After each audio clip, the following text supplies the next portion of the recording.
బావగారు ఎంతసేపు అయింది వచ్చి? సాయంత్రమే వచ్చాను. మీరు వస్తారని ఇంతసేపు వెయిట్ చేస్తున్నాను. కొంచెం మీతో పర్సనల్గా మాట్లాడాలి.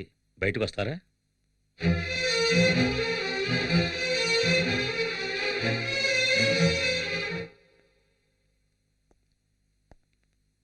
దివ్య వాళ్ళ అమ్మ, వాళ్ళ బంధువులు దివ్య పెళ్లిని త్వరగా చేయాలని తొందరపడుతున్నారు. ఆ, నేను వాడికి త్వరలోనే పెళ్లి చేద్దాం అనుకుంటున్నాను.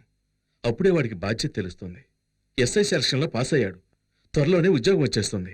నేను చెప్పదలుచుకున్నది అది కాదండి. శక్తి మునపట్ల లేడని విన్నాను.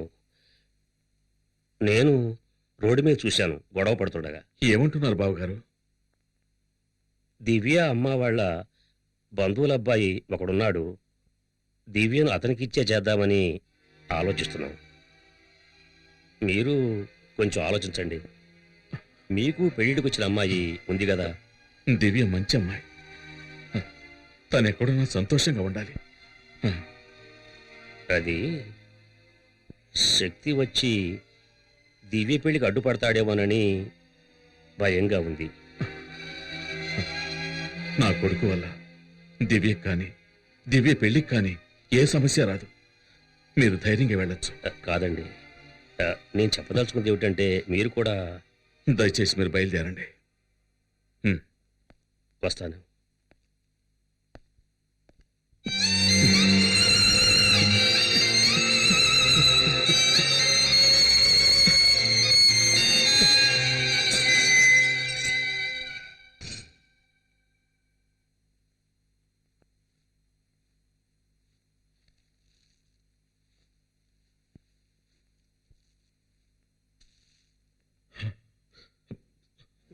శక్తి, నిన్ను ఈ పరిస్థితిలో చూడలేకపోయానురా. అందుకే ఆవేశంలో ఏం చేయాలో తెలియక కొట్టానురా. నాకు తెలుసు నాన్న. నువ్విక ఇంటికెళ్ళు. అమ్మని బాధపడదని చెప్పు. శక్తి, ఇదిగో తిను. ఇంట్లో ఇంకా ఎవరు ఏం తినలేదురా. తినరా.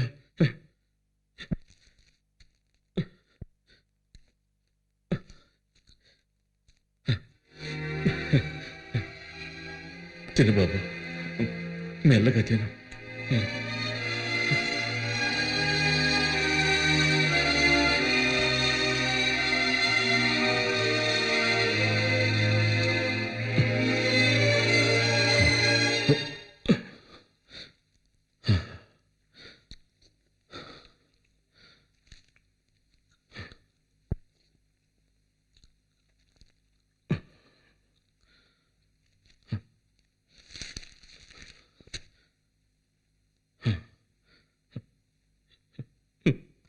వీడితో ఎలా చెప్పాలి?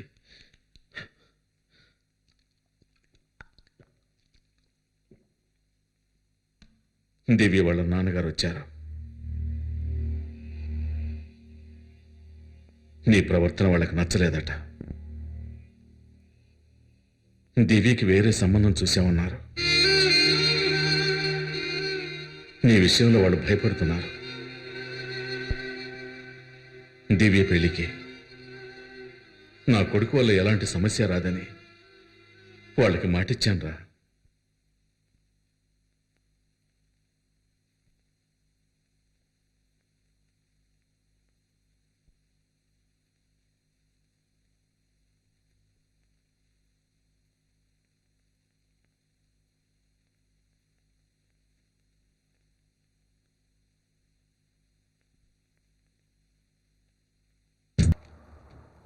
టీపీకి నేనెవరో తెలియక నాతో వాదిస్తున్నాడు.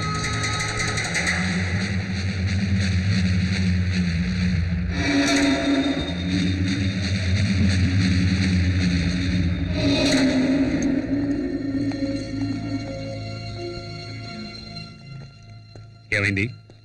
సాక్ష్యం చెప్పడానికి మున్నా భార్య రాలేదు. తప్పుకుంది. కేసు నిలబడదు. కొండారెడ్డి ఎలాగైనా బయటకు వస్తారు.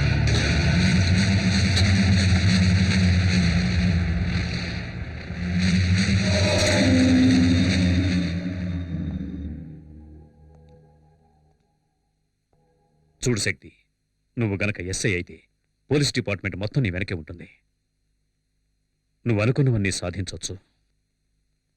కానీ అంతవరకు నీకు కావాల్సింది సేఫ్టీ ప్లేస్. అది ఈ ఊళ్ళో దొరుకుతుందన్న నమ్మకం నాకు లేదు. అందుకని నీ చెప్పేది ఏంటంటే కొన్నాళ్ల వరకు ఈ ఊరు వదిలేసి రాజమండ్రి వెళ్ళిపో. ఏంటి ఆలోచిస్తున్నావు? మీ నాన్న అభిప్రాయం కూడా ఇదే. రమేష్ గారికి పెళ్లి చూపులు జరిగాయి. వీడి మోహన్ చూసి వాళ్ళు ఊరిల్లేక ఉత్తరం రాస్తున్నారు. వీడి టెన్షన్ అయిపోయాడు. ఏ ఆ అమ్మాయిది పక్కిల్లే కదా. వీడు నచ్చలేదని ఎంత నాజుగ్గా చెప్పారో చూడు. సరే అది వదిలే, వీడి గురించి ఇంకో మ్యాటర్ చెప్తాను విను. శక్తి, దివ్యరా?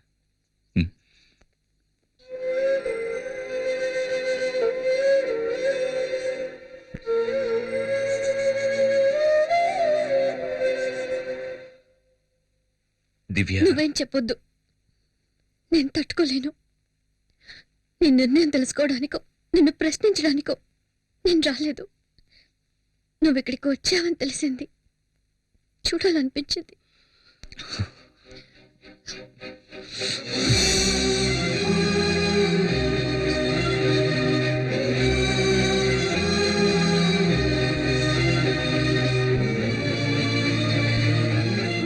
నా జీవితాన్ని నిర్ణయించడానికి మీ నాన్న గాని మా నాన్న గాని, అంతేకాదు నీకు కూడా హక్కు లేదు.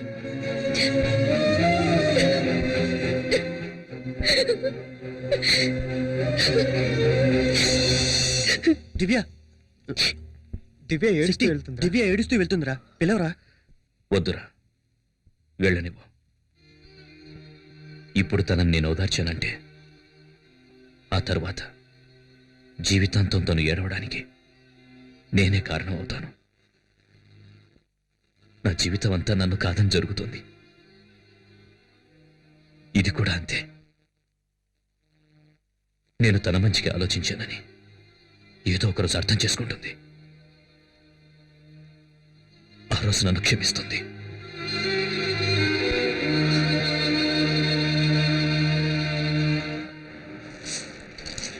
అన్ని చోట్ల వెతికామన్నా, ఎక్కడా కనిపించలేదు. వాడు మనకు భయపడి పారిపోయి ఉంటాడు. ఇక మీద సచిన వాడు ఈ ఊళ్ళో అడుగు పెట్టలేడన్నా. ఆ పిరికి ఏదో వదిలేద్దామన్నా. ఎవరిని వదలమంటున్నావురా? సావంటే ఏంటో తెలుసా నీకు? దాని దగ్గరికి వచ్చిన వాడినిరా నేను.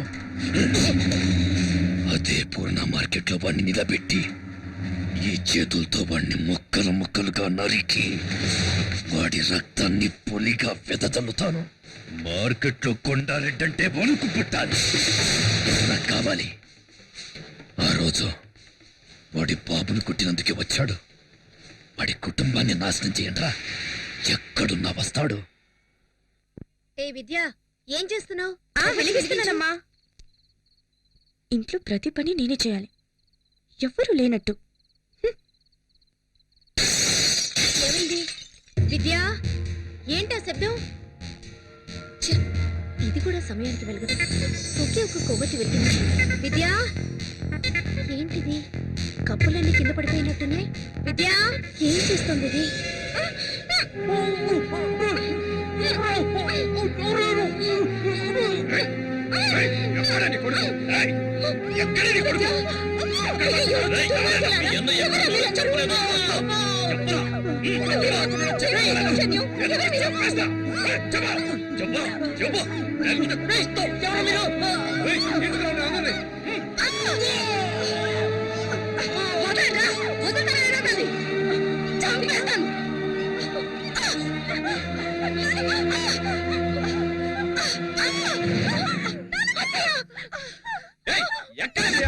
చెప్తావా లేదా?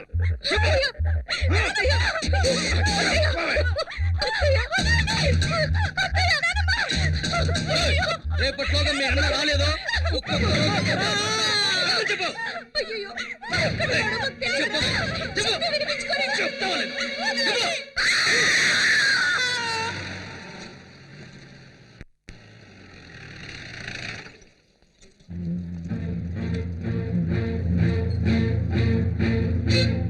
చూసారా జనార్దన్, నేను చెప్పాను కదా, ఈ ఊళ్ళో పోలీస్ కుటుంబాలకే సేఫ్టీ లేదు. కొండారెడ్డి మీద చట్ట ప్రకారం యాక్షన్ తీసుకోవాలి సార్. ఏం యాక్షన్ తీసుకోగలం? కొండారెడ్డిని ఎదిరించి ఎవరు ఏం చేయలేరు జనార్దన్. ఇన్స్పెక్టర్ కూడా ఊళ్ళో లేరు. ఈ టైంలో మన ఇష్టానికి మనం ఎలాంటి యాక్షన్ తీసుకోలేం. దయచేసి నేను చెప్పేది అర్థం చేసుకోండి. కొండారెడ్డి చెప్పాడంటే చేస్తాడు. ఒక్క శక్తి కోసం మీ కుటుంబం మొత్తాన్ని బలి చేసుకోకండి సార్. శక్తి ఎక్కడున్నా ఫోన్ చేసి పిలిపించండి. కొండారెడ్డి కాళ్ళు చేతిలో పట్టుకుని క్షమాపణ అడిగితే సమస్యలన్నీ తీరిపోతాయి. జనార్దన్,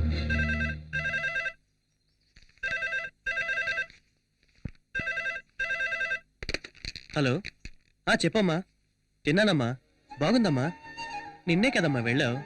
నేనేమైనా ఒంటరిగా ఉన్నానా? నాతో శక్తి ఉన్నాడు కదా. సరే, రేపు నేను స్టేషన్కి వస్తాలే. బాలు, ఆ, నేను ఒక ఫోన్ చేసి చేసుకోరా.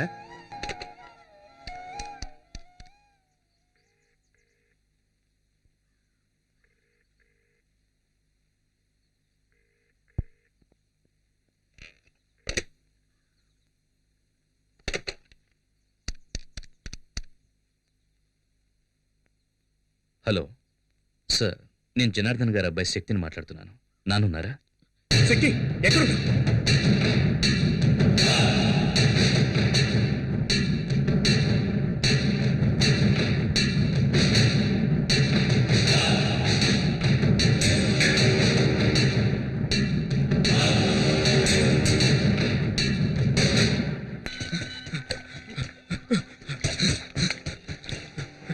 అన్నా అన్నా, ఆ శక్తిగాడు మన షిప్ యార్డ్కి వచ్చి కూర్చున్నాడు.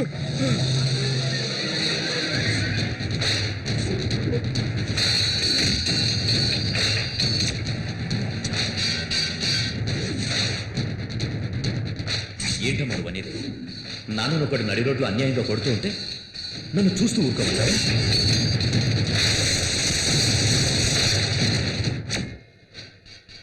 ఎందుకు ఇలాంటి పని చేశావు?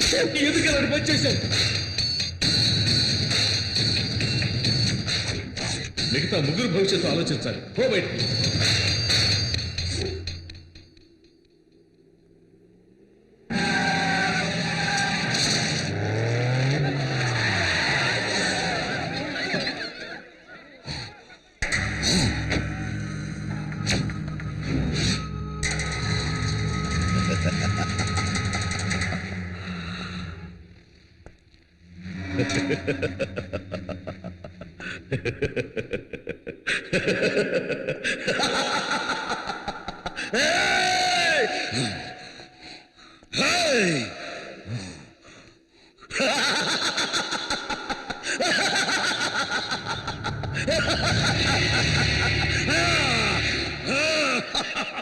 ఆపరా!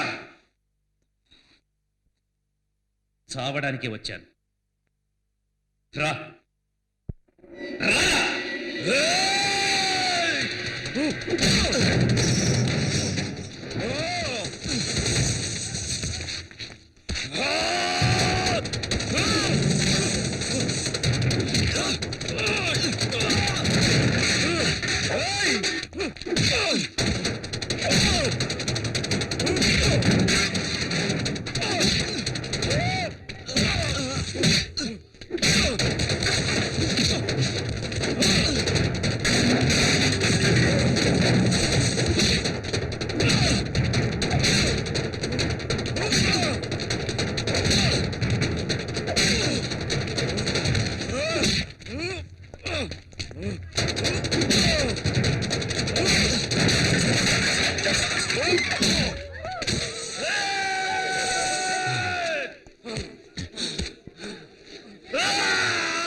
రాయ్ ఇంకా నా ప్రాణాలు ఎవరికి కావాలరా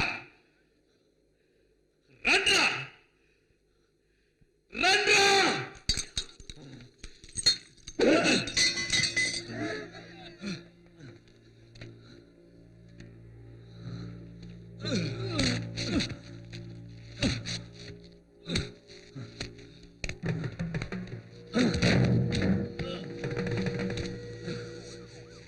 ఇంకా ఎవరు కావాలరా నా ప్రాణాలు రండ్రా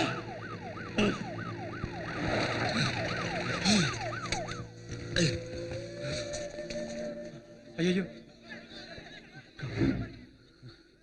కానిస్టేబుల్స్ శక్తిని జీపెక్కించండి. శక్తి వద్దు వద్దు. శక్తి సరెండర్ అయిపో. దగ్గరికి రావద్దు శక్తి శక్తి శక్తి శక్తి తొందరపడకు. నా మాట శక్తి వద్దు. శక్తి కింద పడి.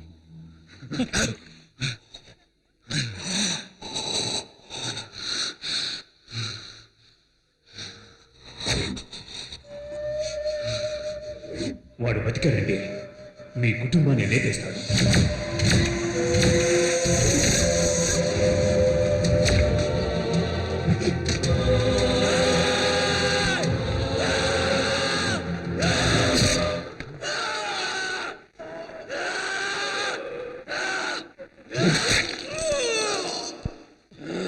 శక్తి కింద పడే శక్తి కింద పడే శక్తి నేను చెప్తున్నాను వద్దు కింద పడేరా కింద పడేరా కింద పడే